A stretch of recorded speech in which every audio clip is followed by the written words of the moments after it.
What is value?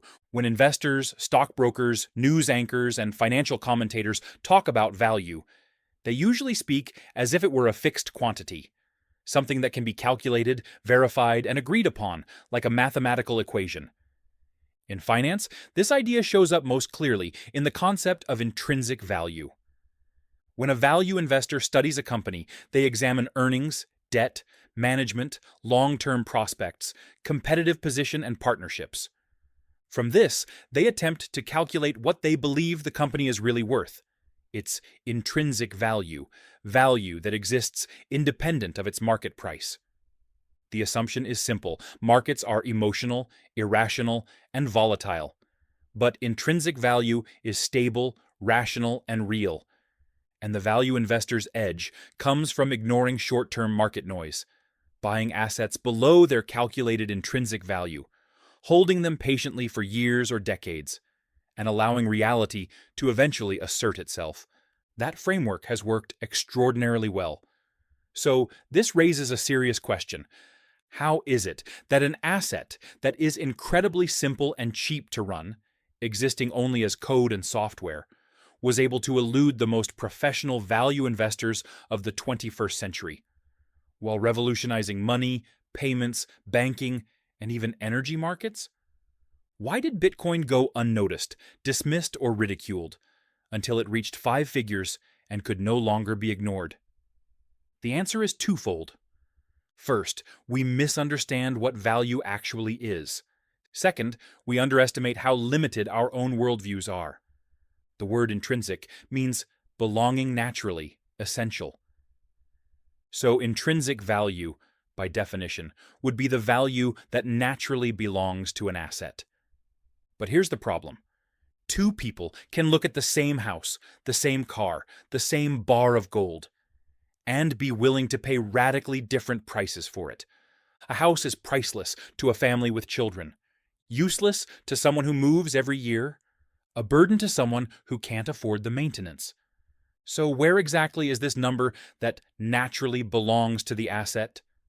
It doesn't exist. Value is not objective. It is subjectively perceived, shaped by needs, incentives, expectations, and the world a person lives in. Value investors succeed not because they've discovered some hidden objective truth, but because they identify characteristics that others will eventually come to value. They see what others don't yet see. And when those characteristics begin to matter, when cash flows materialize, when management proves competent, when demand compounds, the market slowly converges on that perception. That is how value investing works. Which leads us back to Bitcoin. Why couldn't value investors see it? The answer is because when investors assess fundamentals, they do so through the lens of the world they already understand.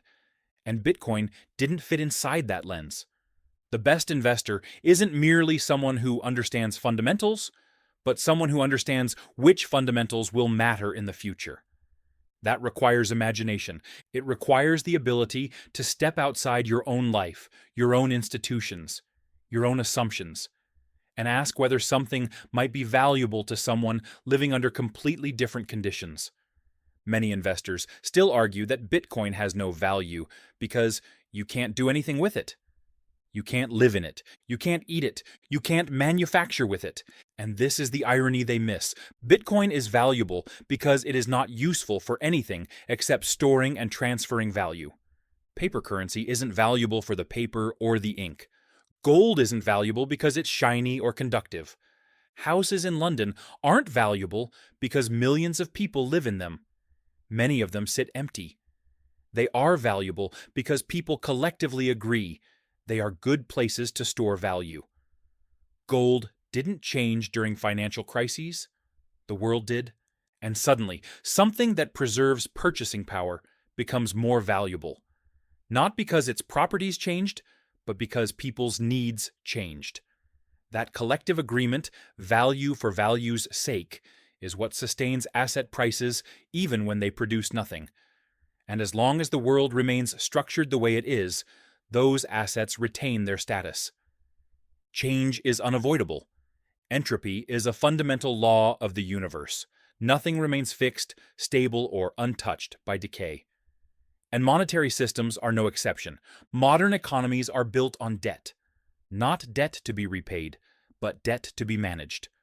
For the first time in human history, debt is no longer treated as something that must be extinguished, but something that must continuously grow in order to sustain the system itself.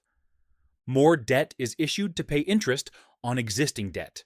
Currencies are devalued to make that debt serviceable. Purchasing power erodes. The consequences are predictable. People work harder for less. They save only to see their savings diluted. They buy houses to preserve value, driving prices beyond the reach of the next generation. Their children inherit inflated assets and devalued wages. Social pressure builds. Political instability rises, and geopolitical tensions follow. This cycle is ancient. Empires don't fall because of ideology. They fall because they lose control of money. The British Empire didn't collapse due to military defeat. It collapsed because it lost monetary dominance and couldn't reclaim it. And long before Bitcoin existed, demand was already forming for an asset independent of government incentives, capable of protecting the value of human labor. Bitcoin emerged in late 2008, at the peak of a global financial crisis that nearly destroyed the system itself. Banks inflated housing prices, issued loans to people who couldn't repay them, sliced that debt into financial products and sold it worldwide. When it collapsed, the solution was simple: print money, bail out the banks, socialize the losses. This option was never available to ordinary people. In Bitcoin's very first block, the Genesis block, its creator embedded a message from the Times newspaper: Chancellor on brink of second bailout for banks. That wasn't decoration. It was an indictment. Bitcoin was not created to make people rich. It was created to remove trust from a system that had proven unworthy of it. Bitcoin has a fixed supply, 21 million coins. That supply cannot be increased without breaking the system itself, which would destroy trust and collapse the network. If you earn 1 Bitcoin today, it will always represent the same fraction of the total supply. That alone makes it fundamentally different from fiat currencies, gold, or even land. But Bitcoin goes further. It is censorship resistant, meaning no central authority can prevent you from sending or receiving it. No bank approval, no frozen accounts, no political permission. It is borderless, transferable across the world in minutes, durable, unaffected by time, divisible down to 8 decimal places. And decentralized, no single actor controls it. These aren't ideological features. They are responses to incentives.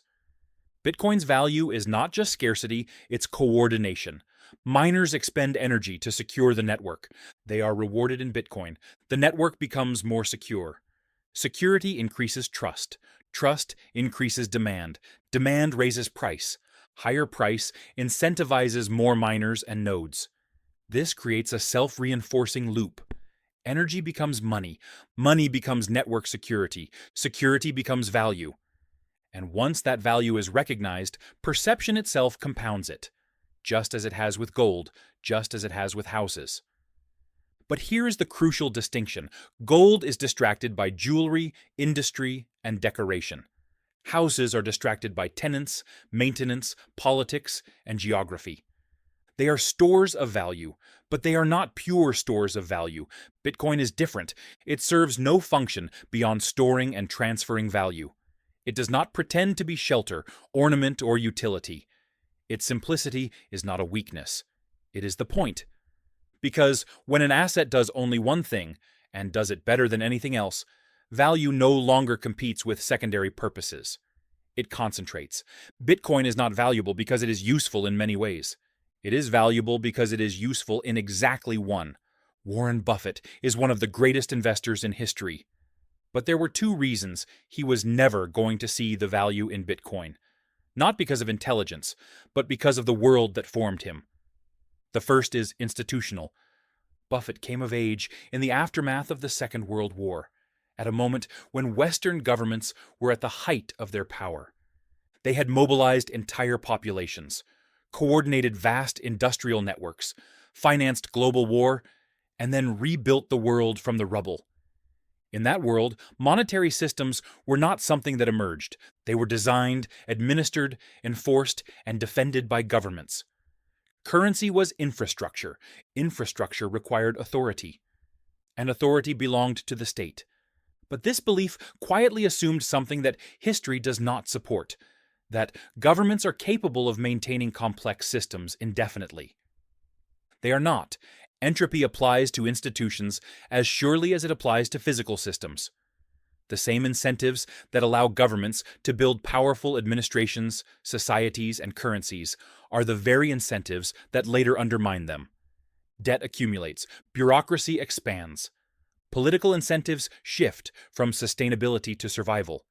Systems designed to solve yesterday's problems are overextended to meet tomorrow's demands, until they are no longer capable of carrying the weight placed upon them.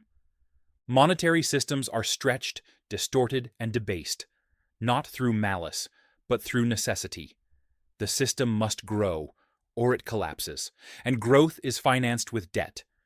If that is the trajectory of state-managed monetary infrastructure, then the systems was never built to last, only to postpone failure. A decentralized monetary network run by voluntary participants does not look incoherent in that light. It looks like an adaptation. The second reason is generational. Buffett was born into an analog world, a world where physical presence mattered, where reality was something you could see, touch, and audit directly. Factories, offices, paperwork, cash flows, balance sheets. In that world, value had mass. It occupied space. It left a paper trail. But for later generations, software is not abstract. Code is not imaginary. Non-physical systems are not less real. They are the real infrastructure. Bitcoin belongs to that world. It is monetary infrastructure built from code, incentives, and coordination, rather than bricks, vaults, and central authority. If your nervous system is trained to trust what is physically present and institutionally sanctioned, Bitcoin will never feel real enough to be money. And if Bitcoin does not feel real, it cannot feel valuable. This is why Buffett overlooked Bitcoin. Bitcoin existed outside the boundaries of his worldview. The mistake was not intelligence. It was his subjective worldview, the only world he could adapt himself to. Bitcoin exposed something uncomfortable. Value is not what something is. It is what something protects you from. Bitcoin protects against inflation, against confiscation, against institutional failure, and once an asset is recognized as protection, its value becomes self-fulfilling. This is not belief, it is incentives, and that is the paradox of value.